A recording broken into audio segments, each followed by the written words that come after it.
The reflections whisper, "You're not going to believe this, but something happened to a friend of mine last year."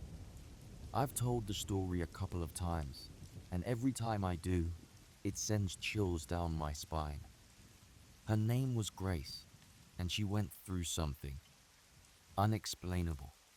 It all started after a rough breakup. Grace had been through the ringer emotionally, and she just needed some time away.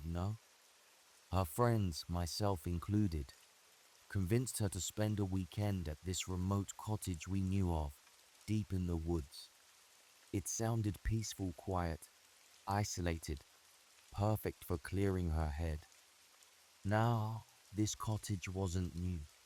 It was old, the kind of place with creaky floors and a heavy atmosphere, but it had charm. She went on her own, and the first night she called me to let me know she'd arrived safely. She mentioned the place had an antique vibe, like something straight out of a gothic novel. But there was this one thing she said that caught my attention, a large, old mirror in the living room. She told me she didn't like it, said it gave her a weird feeling, but she brushed it off as just nerves from being alone in the middle of nowhere. By the second night, Grace wasn't acting like herself. She texted me, saying something wasn't right with the mirror. At first, I thought she was exaggerating. She said her reflection looked off, like it wasn't quite mimicking her movements correctly. She'd turn her head, and for a split second, she'd notice her reflection doing something slightly different, smiling when she wasn't, blinking at the wrong time. It sounds ridiculous, right? But then she told me something else, something that still makes me uneasy to this day.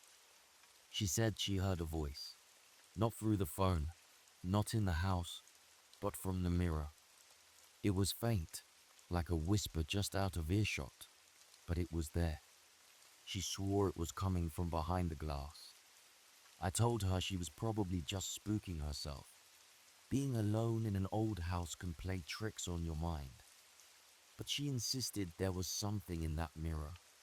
That night, she barely slept, constantly checking over her shoulder, feeling like she wasn't alone. Then came the third night. That was the last time I spoke to her. She looked into the mirror and saw a shadow, like someone standing just behind her.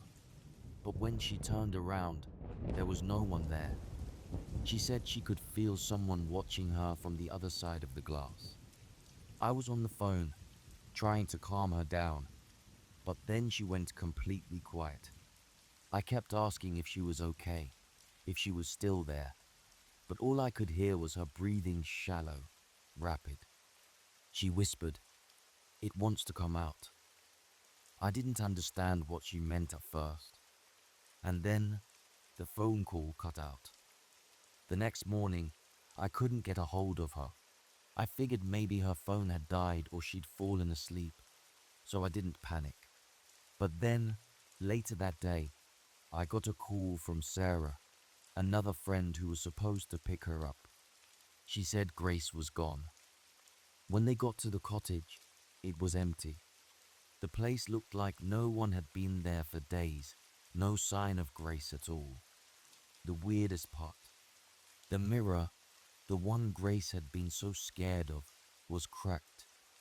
Not broken, just a single long crack running down the center. The police were called, of course, but they couldn't find any evidence of what had happened. No signs of a struggle, nothing out of place, except for that mirror. Here's the thing that really freaks me out. Sarah told me that when she stood in front of the mirror, she thought she saw something just for a second. It looked like Grace, but not quite. The figure in the mirror was too still, staring out with this strange, cold smile. And then, just as quickly, it was gone. No one's seen or heard from Grace since. It's like she vanished off the face of the earth.